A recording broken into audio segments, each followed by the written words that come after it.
Hello. This morning I want to talk about a mixing problem. So there's a lot of different ways to set these up, and just many actually. But this is a pretty basic example. I want to solve it in two different ways. And the things about the setup here that would make this particular problem different from another mixing problem could be I don't have any I don't have any change in volume, first of all.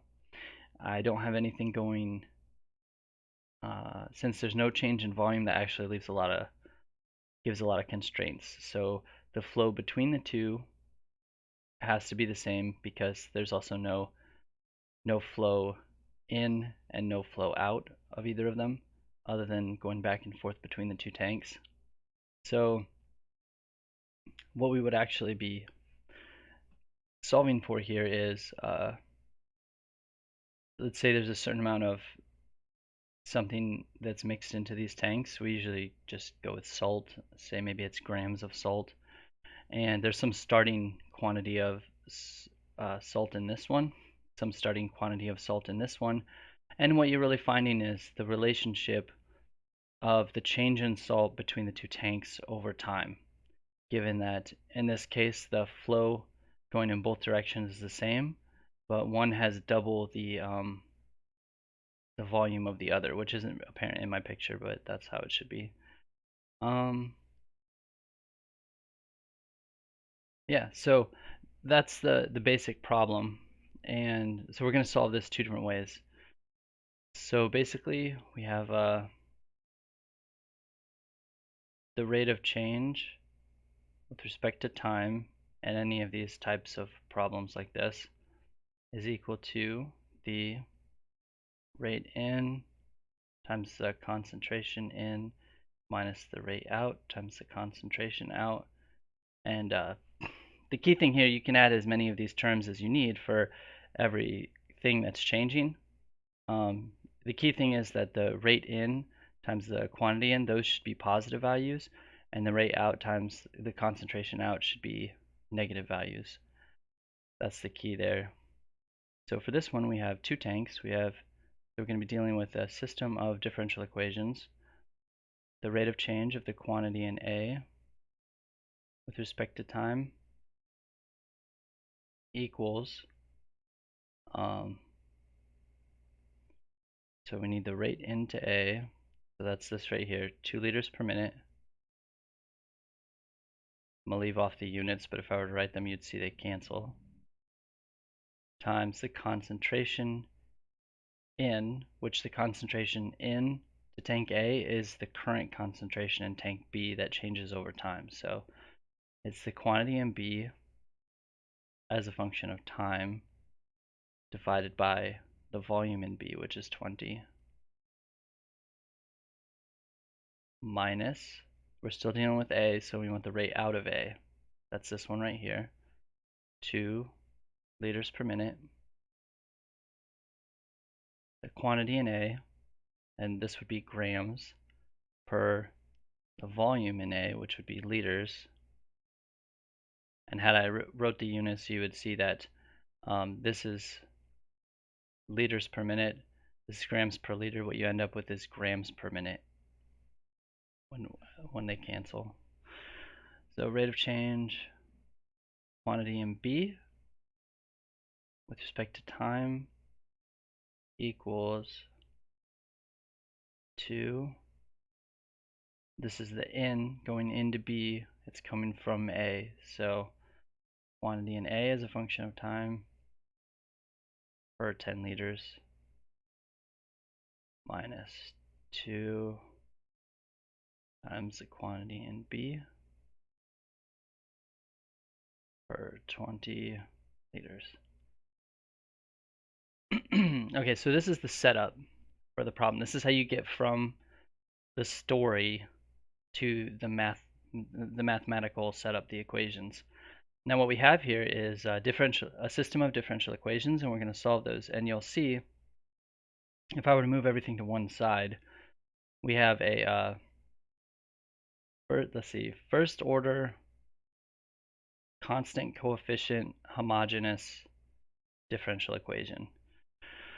So I'll start the solution. Well, yeah, I'll start solving over here. The first thing I want to do for the first method that I'm going to use to solve it, I want to rewrite these terms. So just because it's going to make it simpler for me algebraically, I want to rewrite this so that q of a is going to equal x, and it's technically x of t, but most of the time I'll just write x, and q of b equals y of t. Obviously you don't have to do this, but because I'm used to working in x's and y's, it's gonna just make it simpler. I'm less likely to make a mistake this way. So we have the derivative of x equals 2 over 20 is 1 over 10. QB is y minus, we'll just keep this as a 10, 2 over 10 x. Then we have y prime equals 1 over, no, let's keep this as 2 over 10. 2 over 10 x minus 1 over 10 y. And those came from right here. Now I just want to order things so that the x and the y are, so that they're lined up. And I'll go ahead and actually set it equal to 0. So we have x prime. When I move this term to the other side, I'm going to get plus 2 over 10x minus 1 over 10y equals 0.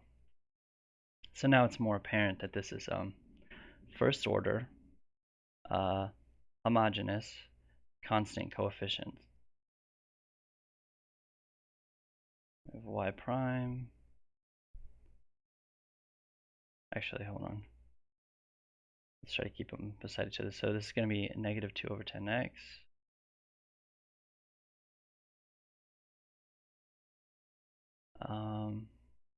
y prime and plus 1 over 10y equals 0. Now we want to cancel things, which we can do that now, but before we do that, actually we can't do that now. Let's pull out, there's this little trick. So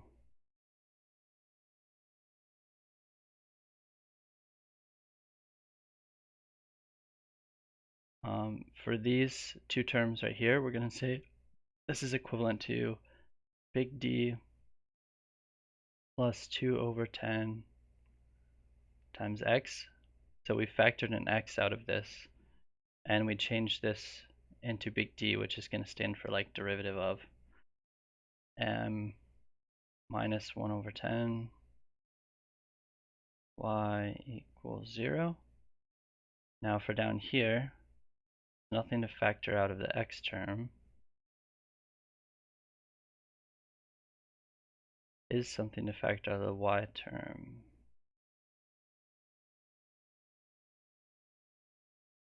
Equals 0. And we're going to, it doesn't matter which one we cancel. Let's just cancel out the, let's cancel out the y's. So we're going to multiply top and bottom by, well, not by the same thing. We're going to multiply the top by d plus 1 over 10 and the bottom by negative 1 over, by positive 1 over 10. So that way they have the opposite sign. So multiplying the top here, we're going to get d plus 1 over 10 times d plus 2 over 10 times x minus 1 over 10 y, oops, let's not put the y yet, times d plus 1 over 10 y equals 0. On the bottom, we're going to multiply by 1 over 10. So this will be 2 over 100 negative 2 over 100x plus 1 over 10 d plus 1 over 10 y equals 0. Now we're going to add these two equations together, and when we do, we see that negative 1 over 10 d plus 1 over 10 times y and a positive 1 over 10 d plus 1 over 10 times y, those two terms cancel. So we're going to be left with these two, this times this times this, plus this times this. That's what we're going to be left with. So I'm going to go ahead and multiply these two. I'm going to go ahead and distribute this right here. So we'll have d squared plus 2 over 100 plus, we're going to end up with 2 over 10d plus 1 over 10d, which will be 3 over 10d. 3 over 10d times x minus 2 over 100 x equals 0. Now we're going to distribute the x back in, and when we do that, the x times d is the derivative of x. X times d squared is the second derivative of x. So what we're going to end up with is the second derivative of x plus 2 over 10x minus, plus 2 over 100x minus 2 over 100x. Those two terms cancel. And then plus 3 over 10x prime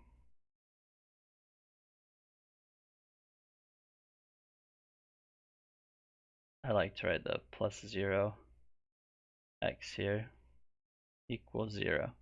So now we're going to take this is our this is in a more familiar format now. Now this is something that we kind of know how to solve. I think that if you already know how to solve a differential equation, you would already know how to solve this type. This is a relatively simple type of differential equation to solve. So we solve this by changing the x's to r's. It's just convention. R squared plus 3 over 10r equals 0. So what we're actually wanting to solve is we'll solve this to find r. So this is going to be r times r plus 3 over 10 times r equals, oops, I wrote too many r's.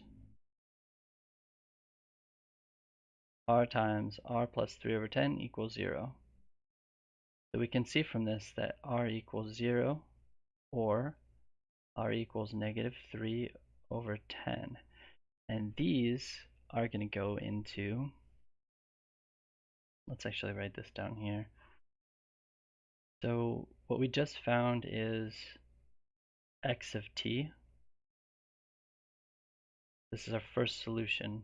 X of t equals c1 e to the 0 t. So this is where the r's go. Plus c2 e to the negative 3 over 10t. And I can't delete that very easily, so let me just write it above it. So this, obviously this goes to 1. So what we have is x of t equals c1 plus c2 e to the negative 3 over 10t. So now this is our solution for the function of x, which x, as I had said, I made that tank A. So this is how the quantity of salt, or whatever you wanted it to be, we'll say it's salt. This is how the quantity of salt in tank A will change over time from the quantity of salt in tank B. And then, of course, if we plugged in these, if we had some initial conditions about what our starting values of salt were, we could solve for C1 and C2 and have a more full equation. Now, to finish solving we can solve for y of t. There's different ways you can do it. One way is you can recomplete the whole process but cause the x's to cancel.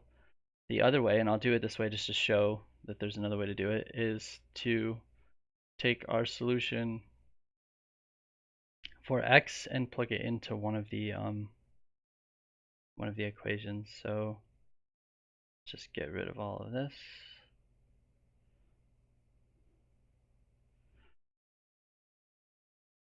All right, so let's take, this one has 2 x's and 1 y. Actually, I don't need this other equation right now either.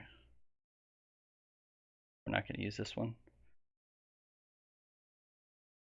So let's take this and put it as x prime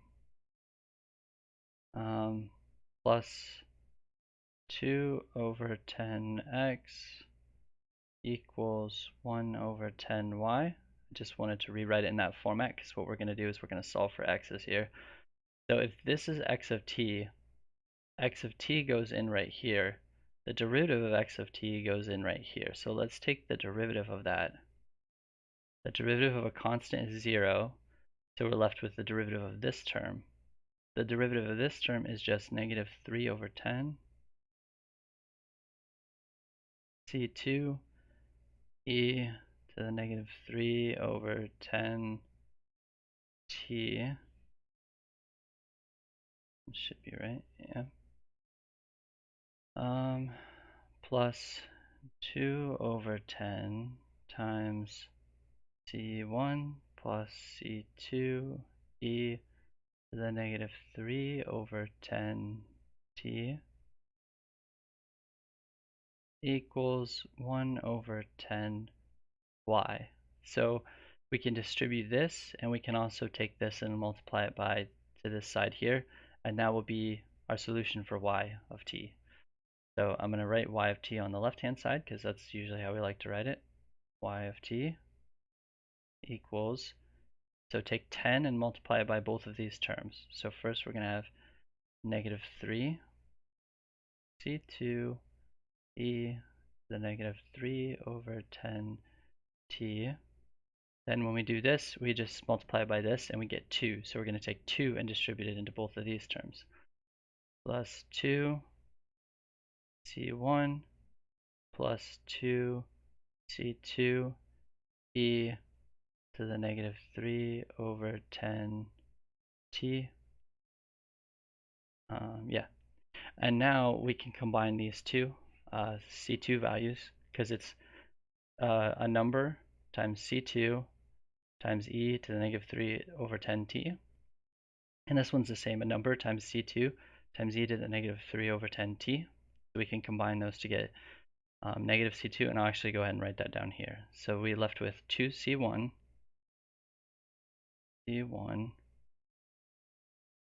and then minus c2 e to the negative 3 over 10t. So this is our solution. Now let's solve the same problem starting more or less from the beginning. Well, from the beginning basically, but we're going to use a completely different method, which is nice anyway. I like having 2 different methods to solve a problem to check my answer. So we're not going to use x's and y's this time until the very end. And let's go ahead and use a different color here. Let's use orange. And drink some coffee.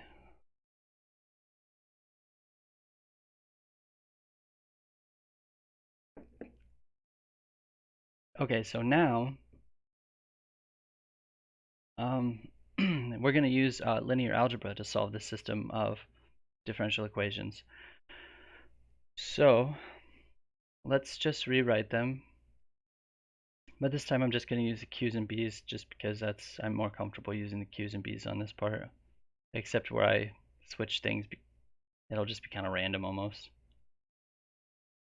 I think that's how you're supposed to write it. So the derivative of x, the form that we're putting is So this is a matrix, and then I guess I'll just kind of write this and then delete it. A times x, where this is a matrix and this would be a vector. And that's all we need because there's nothing else added to it. So this is the form we're changing it into. So for A, actually hold on, let me do that in 1 second. Let me rewrite this first. I'll write it down here. Let's get the terms in order. It makes it a little easier to not make mistakes, and I'll do the same kind of canceling. So we're going to end up with the derivative of, so the rate of change of the quantity in A with respect to time equals negative 2 over 10 QA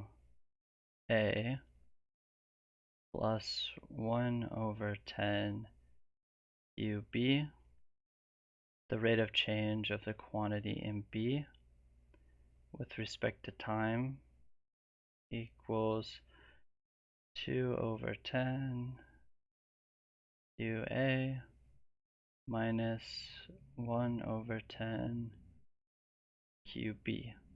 Now let's turn this into a matrix. So we're going to have negative 2 over, oops, that's definitely not going to fit in that little box. So let's make our box bigger here. So we have negative 2 over 10. We have 2 over 10. These are coming from top left, top right, bottom left, bottom right. 1 over 10 and negative 1 over 10. And this is multiplied by QA over QB. And the reason for that is because if we were to take this top and multiply it by this, it would be negative 2 over 10 times QA plus 1 over 10 times QB, which is what we have for the top equation here. Now what we're going to do is we're going to use this little formula, the determinant of A minus lambda times I, the identity matrix, equals 0. And we're going to use this to solve for our eigenvalues. And so A here is equal to this matrix. Lambda times I is just lambda 0, 0, lambda. So what we're going to end up doing is we're going to take the top left term and subtract lambda, and the bottom right term and subtract lambda. And then we're going to find the determinant of that. So that's what we're doing here from this formula. So when we do that, so this minus lambda times this minus lambda minus this times this. That's what this formula means, and we set all that equal to 0. So I'm just going to do that all in one step here. Negative 2 over 10 minus lambda times negative 1 over 10 minus lambda minus 2 over 100. 2 over 100. And we set it equal to 0. Now what we do is we solve this for our lambdas, and our lambdas are our eigenvalues. And in our final result, the lambdas go in the same spot here that the r's went in. So this is going to be lambda squared plus 2 over 100. And then this is plus 1 over 10. Right, this way, plus 1 over 10 plus 2 over 10. So this is plus 3 over 10. Lambda minus 2 over 100 equals 0. Minus 2 over 100 and plus 2 over 100 cancel. And we can factor out a lambda. So we have lambda times lambda plus 3 over 10 equals 0. And we see from this that lambda equals 0. You know, I think I messed up somewhere. Yep. because now I have 3 over 10. No, when I subtract to the other side. Okay, negative 3 over 10. So this would be lambda plus 3 over 10 equals 0. Lambda equals negative 3 over 10. So you'll see that 0 and negative 3 over 10, that's the same solutions we got the first time for R. Now these are called our eigenvalues.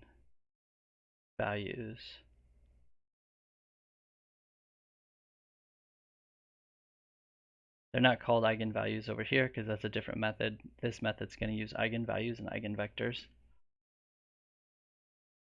And oops, I guess I'll just keep the numbers. Let's put this somewhere else for reference.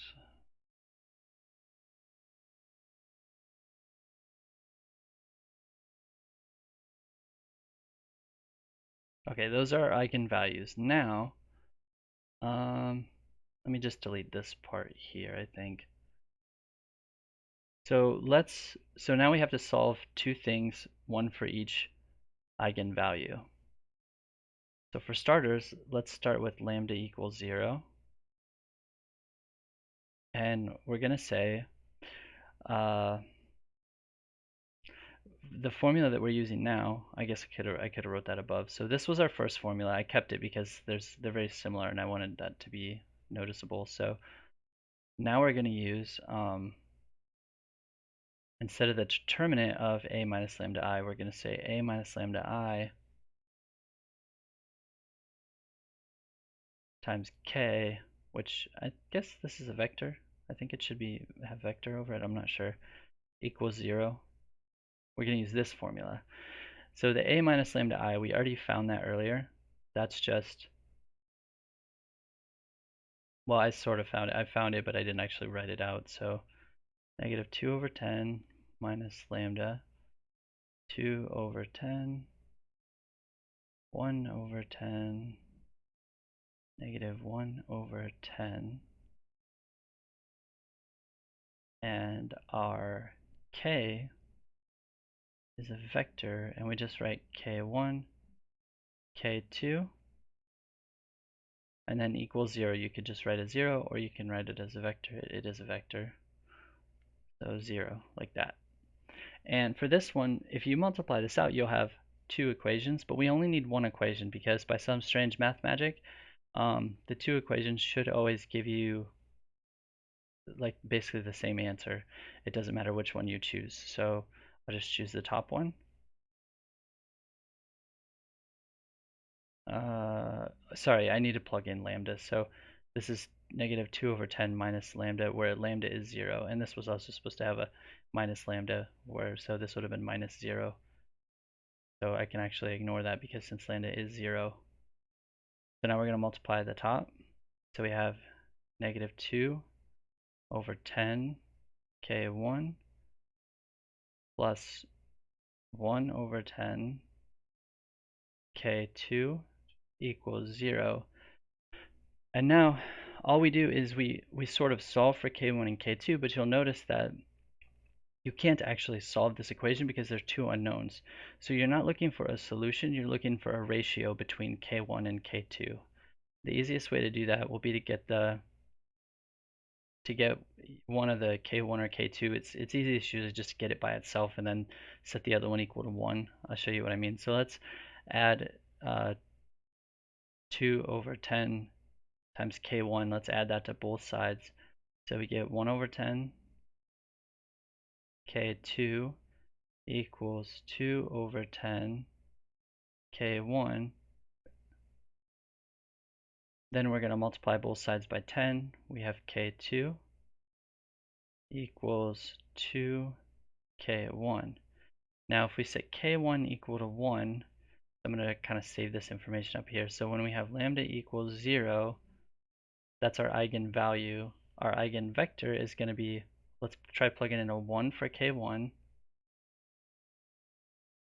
When we plug in a 1 for k1, we get a 2 for k2. Because if this is, so when we plug in 1 here, we get 1 times 2, which is 2.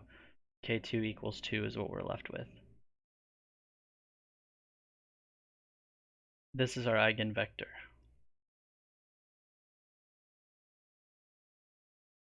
This is the eigenvector that goes with this eigenvalue. And what this is telling us actually is that this right here, so when lambda equals 0 for this eigenvalue, the ratio between the top and the bottom equation needs to be a 1 to 2 ratio for the value that's multiplied by the term that has lambda equals 0. And you can actually see already down here that that's true. So if this first term here and this first term here is where lambda equals 0, and we see that the ratio between our constants is a 1 to 2 ratio. They happen to also be a 1 and a 2 here, but the difference is the first method that I solved, you just get two numbers and you don't really see that there's actually many solutions. When you use this method that I just used, you know that you can plug in any value you want for k1 and k2. It's the ratio between these c1 and c2 values. It's the ratio between them that matters. All right, so let's do the other eigenvalue. And so this is lambda equals -3/10. Now this time I need to remember to subtract. So we have -2/10 minus -3/10 is going to be a +1/10. The bottom number I'm actually not worried about because I'm just not going to use it. Then on the other side here, this is just 1/10. And once again, I'm not worried about this number because I'm not going to use it. Equals k1, k2. Oh, sorry, not equals. Oops. Times k1 over k2. k1, k2 equals 0/0. Now, same deal. We're going to end up with 1/10 k1 plus 1/10 k2 equals 0. Let's subtract the k2. 1/10 k1 equals -1/10 k2. Multiply 10 both sides by 10. k1 equals -k2. Oops, not divided by anything. k2. So let's try plugging in a 1 for k2. Let's write that up here. So we have lambda equals -3/10. That's our eigenvalue, and our associated eigenvector is going to be, let's plug in a 1 for k2, and we get a -1 for k1. This is our eigenvector. And now you'll notice just by chance, the numbers that I chose here, I have a 1 associated with the bottom and a -1 associated with the top. In the solution I got the first time, I have a +1 associated with the top, a -1 associated with the bottom. And doing it this linear algebra way, you see that it doesn't matter as long as they're opposite in sign. So this ratio is telling us that they're the same numeric value, same magnitude, but opposite in sign. And that's what we have. The first way, we ended up with just one way of solving it, like one specific one. I'll say that better, like one precise solution. They're both precise. I can't think of the right word I want. We only see one of the possible ways that you could solutions that you could end up with. When we solve the linear algebra way, you see that there's other possible solutions, but you see that the one that we had the first time is valid. Okay, hopefully that made sense. So now if I rewrite this out the way that it is, first I'll rewrite it in the middle here, then I'll rewrite it off to the side, because I'll go ahead and plug in some numbers afterwards. So our solution then is x of t equals c1 times our first eigenvector, which is 1 over 2, times e to our first eigenvalue, which is 0, times t, plus c2, times our second eigenvector, which is negative 1 over 1,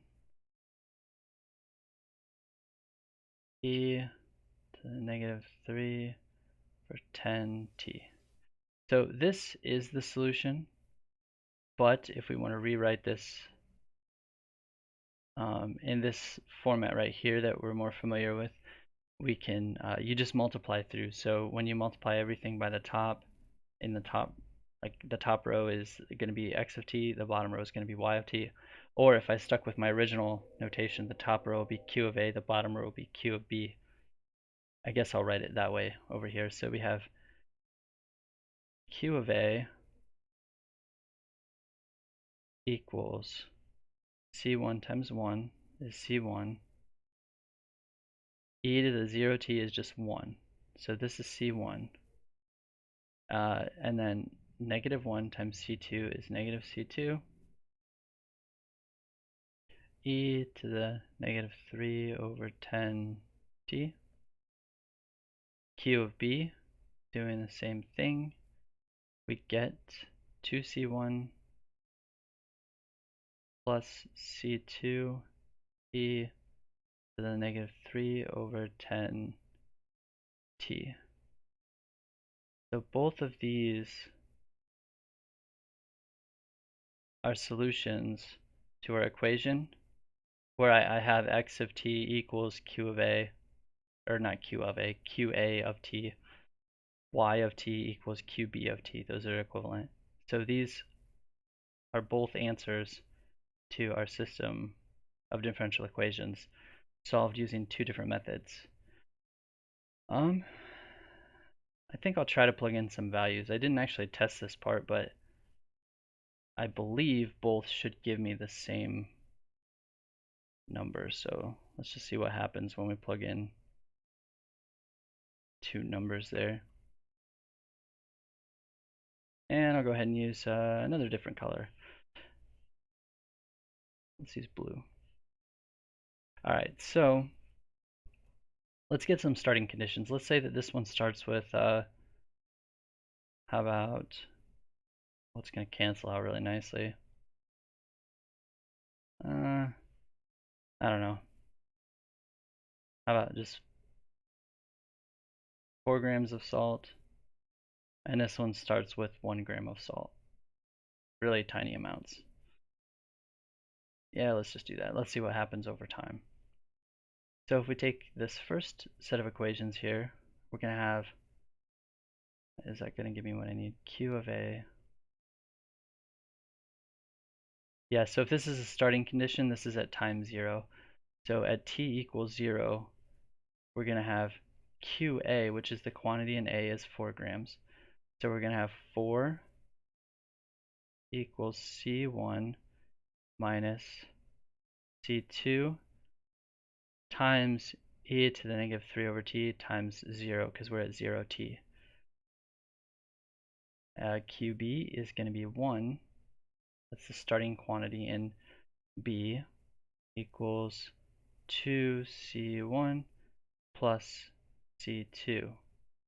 If we solve this set of equations, we can just add it as it is, and these are going to cancel already. So we're going to get 5 equals 3C1. 5 over 3 equals C1. And so that's C1. Let's find C2. I don't know, let's just use this one. 1 equals 2 times C1, 10 over 3, plus C2. This is the same as 3 over 3. We're going to subtract 10 over 3, C2, so negative 7 over 3 equals C2. So now, I'll just write these above it. I'll just write it beside it. So C1 equals 5 over 3 C2. No, I'm going to want to write out the whole equation, I think. So we use this first method here, so I'll write it down here, and I'll keep the Q of A and Q of B so I think it's a little clearer. Q of A equals C1 is 5 over 3. And then this is minus C2, but this is negative 7 over 3, so we're going to have plus 7 over 3. 3 e to the negative 3 over 10t. And for the bottom one, Q of B equals 2 times C1, it's going to be 10 over 3.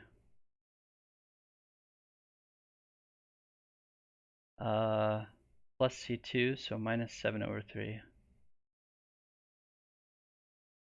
E to the negative 3 over 10t. So these are the equations.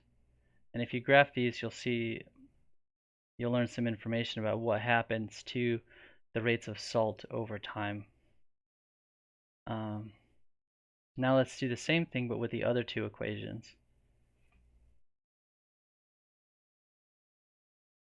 So once again, so x of 0 equals 4 grams. 4 equals C1 plus C2, because again, we're going to plug in 0 for t, so all of this goes to a 1. And then on the bottom, we have 1 equals 2C1 minus C2. These cancel just by adding them. Works out nicely again. So those cancel. We're going to be 5 equals 3C1. Divide by 3. 5 over 3 equals C1. Now for C2, let's plug into the top one this time. 4 equals 5 over 3 plus C2. Let's subtract. So we're going to end up with this, we're going to want to be, it would be 4 over 4, but we're going to want it to be, sorry, not 4 over 4, 4 over 1. I'll go ahead and rewrite it. 4 over 1 minus 5 over 3 equals C2. Times 3, 12 over 3 minus 5 over 3 equals C2. 12 minus 5 is 7. 7 over 3 equals C2. Now, when we rewrite these in for this set here, we have x of t equals C1 is 5 over 3 plus, and there is a plus because this was positive this time, so this is 7 over 3 e to the negative 3 over 10t. Y of t equals 2 times C1, that's going to give us 10 over 3. Minus C2, so minus 7 over 3 e to the negative 3 over 10t.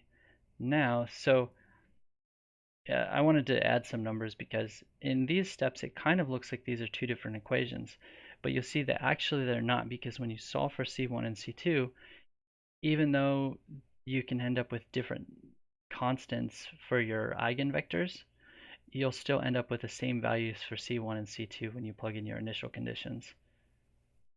And that's all. Thank you.